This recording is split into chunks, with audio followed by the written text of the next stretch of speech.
On this episode of reDefine, I speak with Lindsay Adler about how she got into fashion photography in New York City and what it's like on a day-to-day basis.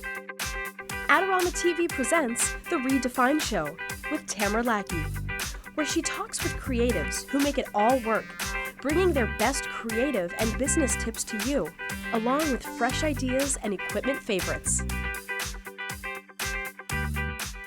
Hi, Lindsay. Hi, Tamara. How are you? Good. How are you doing? Amazing. Amazing. I have a list of questions for you right here, but you can't see them until I ask them. That makes me worried. I know. You should be.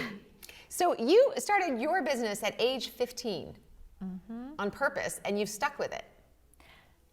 Basically, I started doing photography when I was like 12 or 13, and I had the great fortune of selling a picture when I was 13 for I think it's like 150 bucks. Who'd you sell to? A calendar company. Nice. I had a friend who suggested I submit. When you're 13, 150 bucks is a lot of money. It's a fortune. Yeah.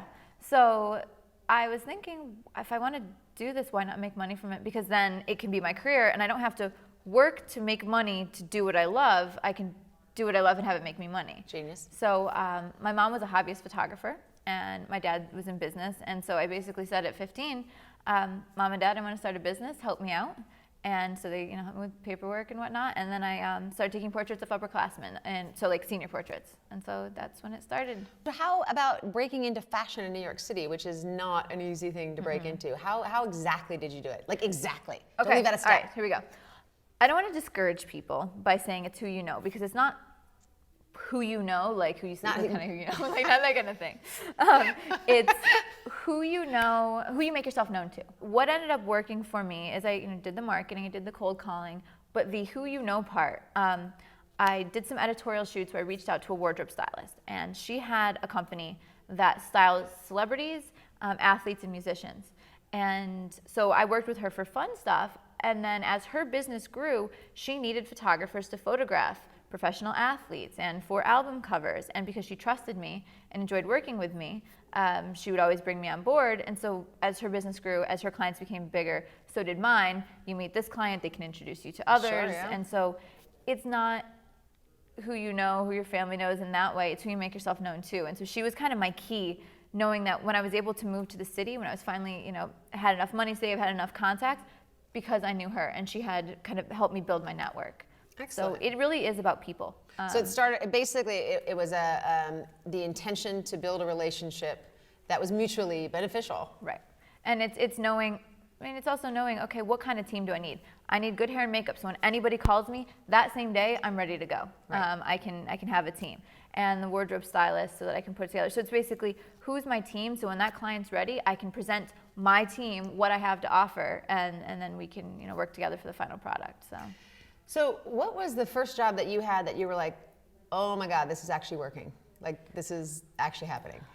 Let's see, the very first job, well, a couple of them are for magazines. When this is less of a job. Okay, secret to fashion photography that people don't know.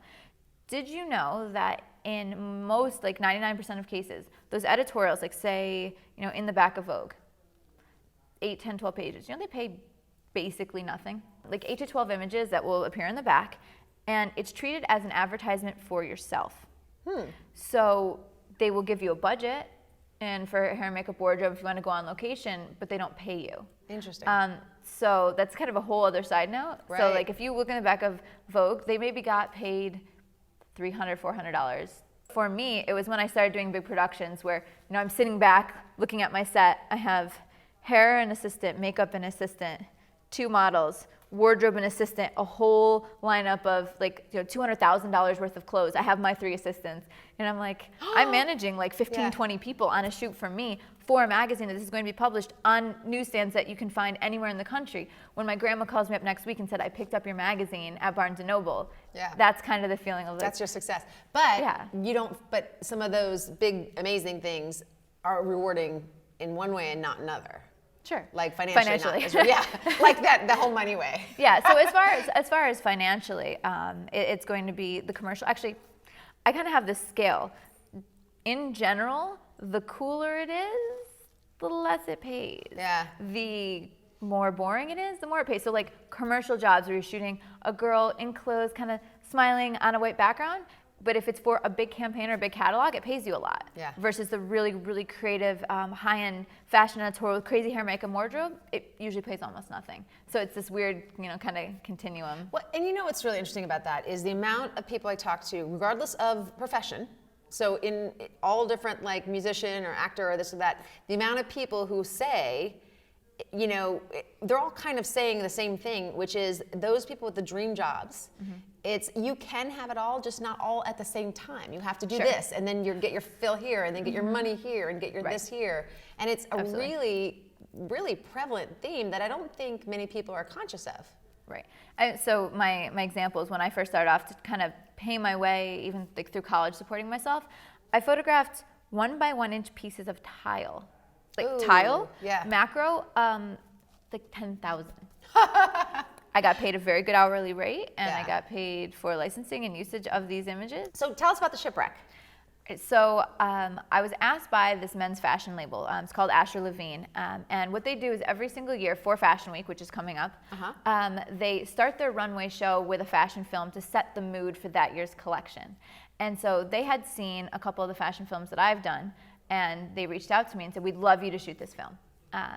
And so they told me, this is basically how it works when you're talking with a client. They show me the collection. Do you squeal when you hear that? What? Like when someone presents you with an amazing project? Well, it's kind of like, oh yes, I absolutely can do that for you. Yeah. Yes, I can do that. Yes, it was so cool.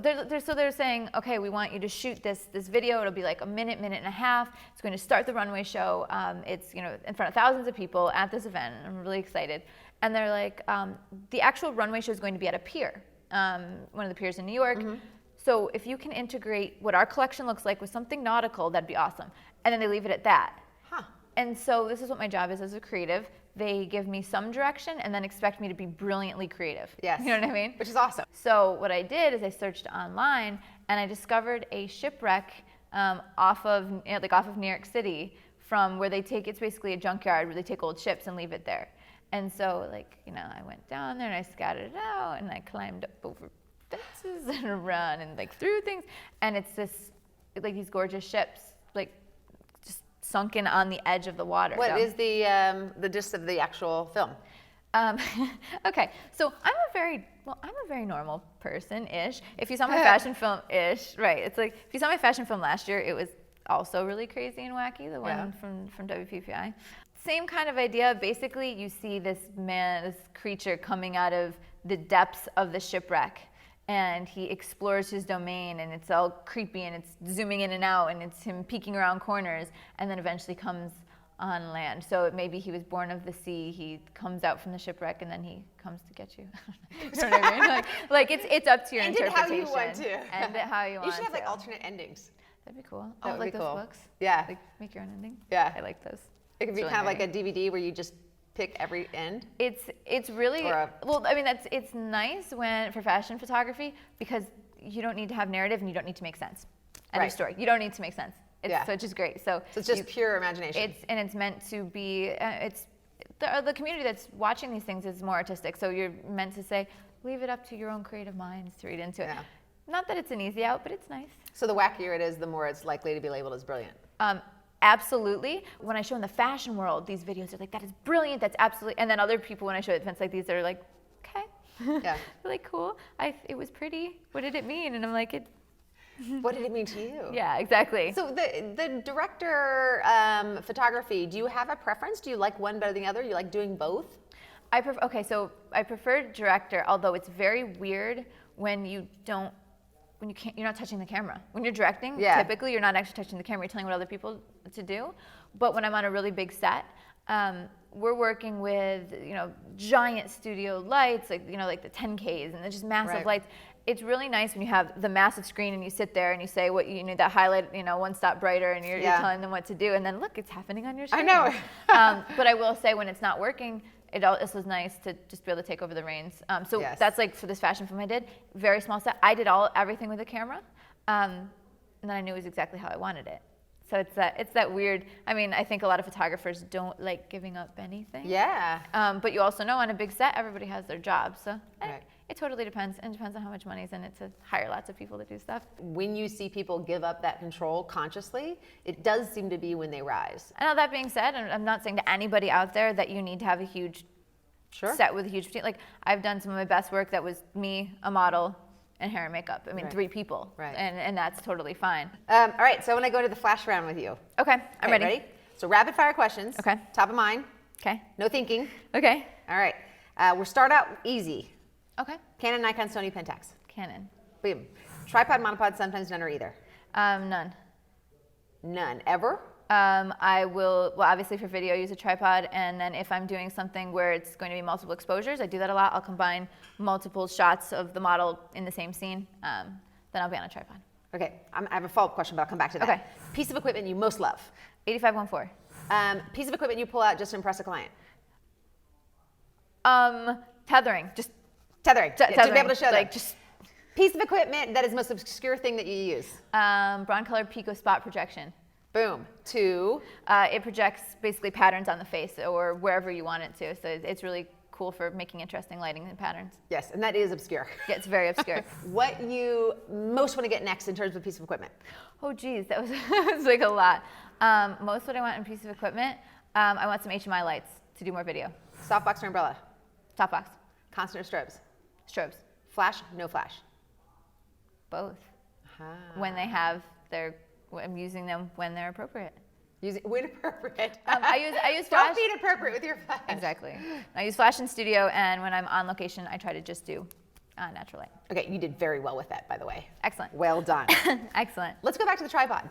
Okay. So you said none, but you do for video, and then when do you for shoots? Okay, so I'm thinking of a couple of things.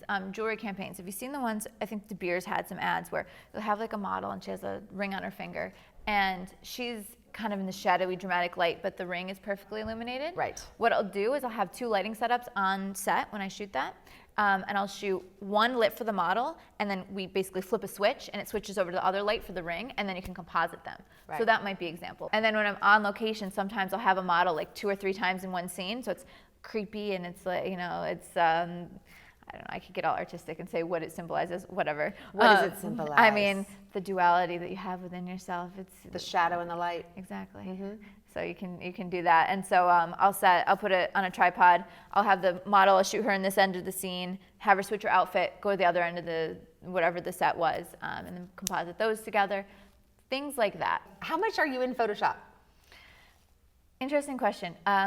For quick and easy portraits, whether kind of commercial portrait clients, I have finally in my life gotten to the point where I do outsource some of my retouching because I only have so many hours in the day and I'm doing so many things.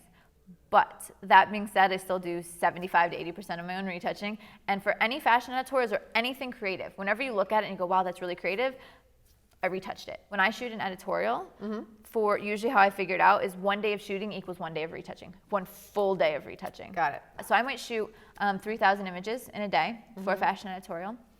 My first time through, I narrow it down to 300 images. And then from that, I'll narrow it down to maybe 16 that I retouch, 12 to 16 that I retouch. And then I'll do that. That'll take me like an hour and a half to kind of pick through. And then I'll spend that entire next day So you'll deliver retouching. for a full day shoot, you'll deliver 12 to 16? Yeah, and this is, okay, so when I say fashion editorial, that's again what I'm talking about in the back of a magazine. Right. Everything on a similar theme. For a client, it totally depends. It could be a campaign where they paid for 1 shot for that ad. Right. Or it could be catalog where I shot tons and I'm delivering a ton of images. So, Like all the tiles? 10,000 like tiles? Like 10,000 tiles. It could be something like that as well. When you get discouraged, It recognition flashes. It happens, yep. When you get discouraged, what have you found something that pulls you out, or is it just time, or is it perspective, or what is it? There's a lot of discouragement that can come up, but you find those 1 or 2 things that pull you through. I mean, first of all, I feel kind of guilty as heck complaining about having the best job ever. I mean, I take beautiful pictures of people, get to work with creatives, get to hang out with other photographers, and do what I love. Yes. So in the end, no matter what the discouragement is, I say, whoa. I mean, there are a million other jobs I could be doing that are actually difficult and actually zap the energy out of you. Everything that I'm doing is feeding back into my passion. Yeah, a book coming out, right? I do. What's the name of the book? This book is called Shooting in Light. Okay, this is the idea behind it. My first book was on business, new media and social networking. The second one was on fashion techniques for portrait. Both of those are very, very specialized and don't necessarily apply to every photographer. And so I wanted to write a book basically sharing my experiences of how much it sucked when I was first starting out to figure out how the heck to deal with crappy light. Right. Because you show up and it's like, oh, I'm asked to photograph a volleyball game and it's low light fluorescent. Like, this sucks. Or, okay, photograph this reception hall. You show up, it is pitch black. Pitch black with giant ceilings. Giant ceilings. Or that are wood. Or like red walls Yeah. everywhere. Or you show up and the client says, you know what? The only time we have time to do portrait is high noon, and we in a field. In a field. High noon in a field. That's it. Yeah. And so I struggled for, basically all my teens, figuring out how to deal with crappy lighting situations. And so I decided to put it together in a book and kind of try to help people skip all that misery and all those really bad photographs getting to the right answers. But I think that's very valuable. I do a portion in all my portrait workshops where I specifically take them out at the worst lighting. Yep. I deal with a child in the worst state. Like will say, don't feed them, bring them. Go pinch your kid, flick them. Not abusive. But I say, start here, because if you can nail this, you'll, first of all, appreciate ideal situations, which you should be choosing to shoot Absolutely. in. Yep, that's and the first chapter. You should be putting that out there. Yep. Yeah. But this way, this eliminates the fear of, what do I do if I'm stuck? Exactly. You shouldn't be stuck if you've got the right tools, the right equipment, and you know how to work it. So let's learn that in a very hard way and get it done. Where can people find you? I want to say everywhere. Everywhere. Because it's true. I'm in the air. Okay, ready? Yeah. You ready for this? Okay, first of all. We'll scroll it too. Okay, blog.lindsayadlerphotography.com is my blog, which I update pretty much every Monday. And I've got a whole bunch of resources and things. And I have my workshops and schedules listed on there. But I'm at Photo Plus, I'm at Imaging USA, I'm at WPPI, I'm Kelby Training, Creative Live, I have Photoshop Cafe, I have iPad apps, iPhone apps. So I kind of mean everywhere. Everywhere. Barnes & Noble, Amazon. Turn on the internet. All over the place. So. All right, and then Twitter and Facebook? Twitter is at Lindsay Adler, and Facebook is facebook.com/Lindsay Adler Photography. Got it. All right. Well, thank you so much for spending time. This was actually really interesting. Not that I didn't was think like, it was going to be. What the heck? No, this was very interesting because I obviously I know you and we've talked, but I didn't have that information, and I find it really intriguing. Yeah, it's cool because I started off in portrait and ended up in fashion, and there's a lot of similarities, but there's also some big vast differences as well. Yeah. Definitely. All right, well, good. Well, thank you. Thank you for having me.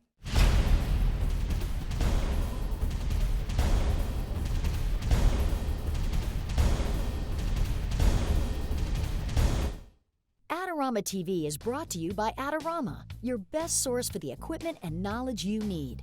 For all the latest photography, video, and computer gear, visit Adorama.com. Place your order by 7 p.m. and it ships the same day. Plus, the next time you're in New York City, be sure to visit our store located on 18th Street between 5th and 6th Avenue. Check out the Adorama Rental Company for professional cameras, lighting, computers, and more. We'll help you make the best selection to match your needs while giving you the knowledge to achieve the best outcome from your rental. Adorama is your complete solution for equipment, printing, training, and more. Adorama, more than a camera store.